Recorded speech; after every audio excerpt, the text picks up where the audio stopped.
Being kind to everyone actually harming your health after 60? That's what research is starting to suggest.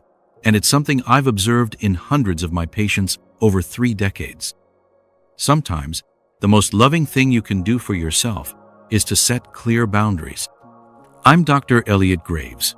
After 30 years as a geriatric physician, I've learned that protecting your emotional well-being becomes just as important as physical health as you age. In fact, they're inseparable. In this video, I'll share 5 types of relationships that can drain your energy, increase your stress hormones, and even shorten your lifespan after 60. More importantly, I'll show you exactly how to handle these relationships with dignity and self-respect. Point 1. The persistent negative influence. First, let me talk about the consistently negative person in your life. We all know someone like this. I had a patient named Margaret, a vibrant 68-year-old who loved gardening and volunteering. But every Tuesday, she'd have lunch with a former colleague who complained incessantly about everything from politics to the restaurant service. Margaret would come to her appointments exhausted and with elevated blood pressure on those days. What's happening biologically is significant. When you're repeatedly exposed to negativity, your body produces excess cortisol, or primary stress hormone.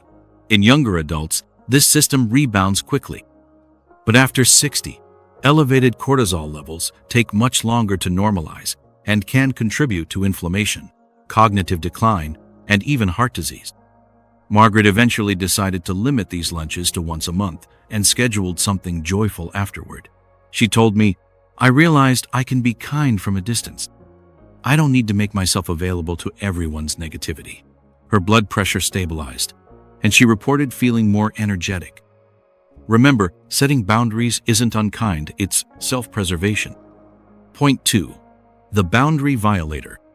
The second type is the boundary violator, someone who consistently disrespects your limits, whether they're physical, financial, or emotional. Robert, a 73-year-old retired teacher, had an adult son who would regularly show up unannounced, asking for money or favors. Robert loved his son deeply, but found himself constantly anxious, waiting for the next request. His sleep suffered terribly, and his glucose levels became dangerously unstable. When we continually allow our boundaries to be crossed, our autonomic nervous system stays in a state of high alert. This triggers inflammation and disrupts sleep patterns, both particularly damaging for older adults. Poor sleep alone increases your risk for dementia and shortens lifespan. With support, Robert learned to communicate clear expectations. Visits needed to be scheduled in advance, and financial discussions would only happen after proper consideration. It wasn't easy, but Robert told me, "For the first time in years, I feel like I can breathe again." His sleep improved dramatically, and so did his relationship with his son, who ultimately respected him more for the clarity. Kindness without boundaries isn't kindness at all. It's often fear disguised as generosity. Point 3. The energy vampire. The third relationship to reconsider is with what I call energy vampires, people who leave you feeling depleted after every interaction. Eleanor, an active 77-year-old, had a neighbor who would talk for hours without pause or concern for Eleanor's time or energy.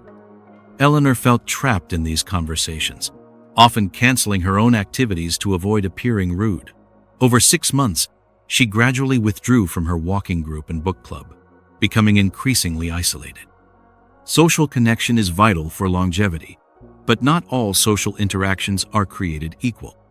Research from the Harvard Study of Adult Development shows that meaningful relationships extend life, while draining ones can actually reduce immune function and cognitive performance. Eleanor practiced what I call kind redirection. She'd say, "I have about 15 minutes to chat before my appointment," or "I'd love to hear your thoughts, but I need to rest now." She discovered that most people respond well to gentle honesty, and those who don't are revealing important information about their respect for your needs. By protecting her energy, Eleanor returned to her community activities and told me, "I realized I was sacrificing the relationships that gave me life for one that was taking it away." Point 4. The chronic critic. Fourth on our list is the chronic critic, someone who who consistently finds fault with you or your choices. William, a 66-year-old who had recently lost his wife, decided to join a dance class. When he shared this with his sister, she responded with concerns about him looking foolish or risking a fall. William almost didn't go, but fortunately, he mentioned this exchange during our appointment. Criticism from those close to us triggers a neurological response similar to physical pain, especially when we're already vulnerable. For seniors navigating major life transitions, this can significantly impact confidence and willingness to try new things exactly when staying engaged is most critical for brain health. William and I talked about the difference between genuine concern and projecting one's own fears.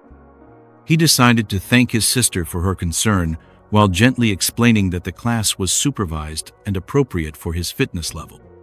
He went on to become an avid dancer, forming new friendships that supported him through grief. Remember, you don't need permission or approval to pursue your joy, especially in your later years. Point 5. The time thief. Finally, let's talk about the time thief, the person who consistently disrespects the value of your time. Judith, an 82-year-old artist, had a friend who would regularly cancel plans last minute or show up significantly late. Judith found herself structuring her entire day around these uncertain plans, limiting her own creative work in the process. What many don't realize is that after 60, our perception of time fundamentally changes. Psychologically, we become more aware of time as a finite resource. When others casually waste it, it can create deep resentment and stress. I encouraged Judith to view her time as a precious medical resource, because it is. She began clearly communicating her limitations.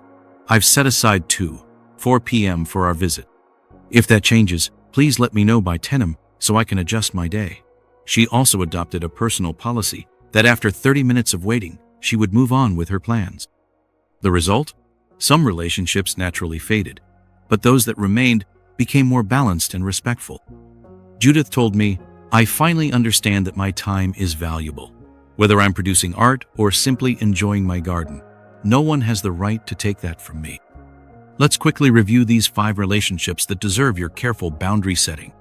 The consistently negative person, the boundary violator, the energy vampire, the chronic critic, and the time thief. What makes these boundaries so powerful is how they work together to protect your physical and emotional health. When you reduce chronic stress from difficult relationships, you literally change your biochemistry, lowering inflammation, improving sleep, and supporting brain health. Remember, setting boundaries isn't selfish, it's essential self-care. In fact, it models healthy behavior for everyone around you, including younger generations watching how you navigate this stage of life. I've seen patients transform their final decades by making these adjustments. You don't need to make dramatic changes all at once. Start with the relationship that causes you the most stress and practice one clear, kind boundary. Please share in the comments which of these 5 resonated most with you, or if there's another type of relationship you've had to set boundaries around. And if this was helpful, consider subscribing for more insights from my 3 decades working with remarkable people in their 60s, 70s, 80s, and beyond. Thank you for watching, and I'll see you in the next video.